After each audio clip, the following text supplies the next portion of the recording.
Here at the University of Massachusetts Amherst, we're home to one of the top-ranked chemical engineering programs in the country, and today we're going to give you a behind-the-scenes look at some of the things that we do. So undergraduate students will learn about a variety of engineering, chemistry, and physics principles throughout their coursework. By senior year, our students will be able to apply these principles to real-world engineering challenges. Some of these real-world challenges include polymer extrusion, which is widely used in the plastics industry, the characterization of fluid flowing through pipes, which is useful for a wide variety of applications, and even ion exchange, which is largely used for wastewater treatment.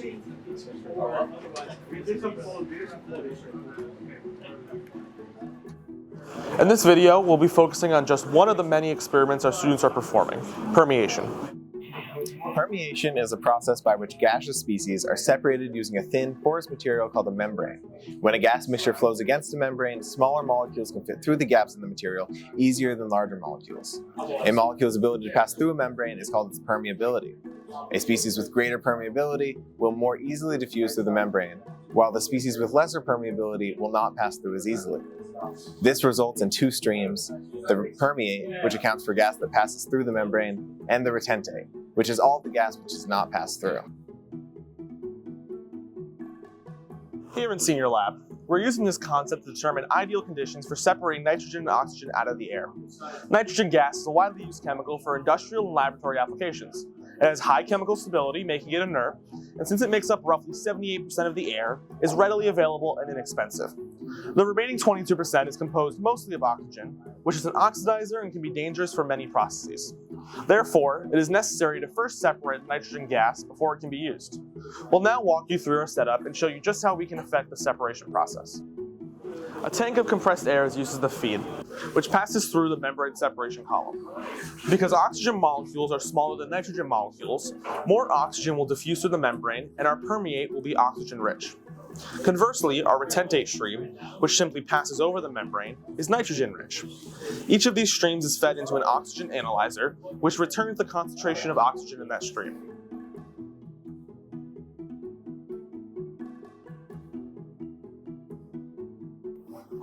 To determine the effectiveness of the separation, we calculate the separation factor, a measure of the extent to which one species is separated from another.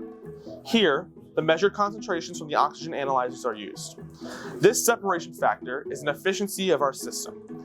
We can affect this separation factor by changing parameters within our system. Air will typically have a concentration of 78% nitrogen and 21% oxygen. But for other gaseous streams, such as separating carbon dioxide from emission streams, concentrations can vary. This broad course control system allows us to control the concentration of gases in the feed.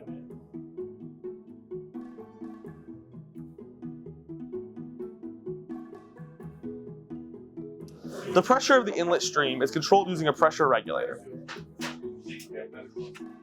This graphical model shows us the importance of controlling the air pressure. As pressure increases inside of the separation column, the effectiveness of the separation process also increases.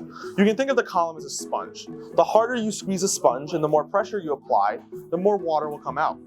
With membrane separations, the more pressure that is applied to one side of the membrane, the more particles will be able to permeate through it.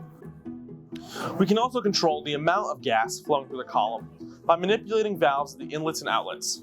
Flow meters are present to measure the volumes of gases passing through each stream.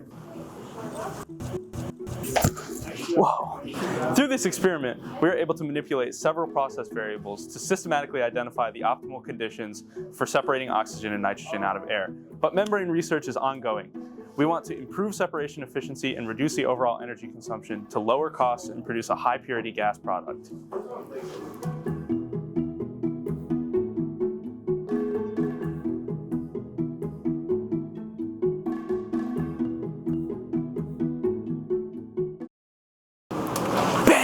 Nice.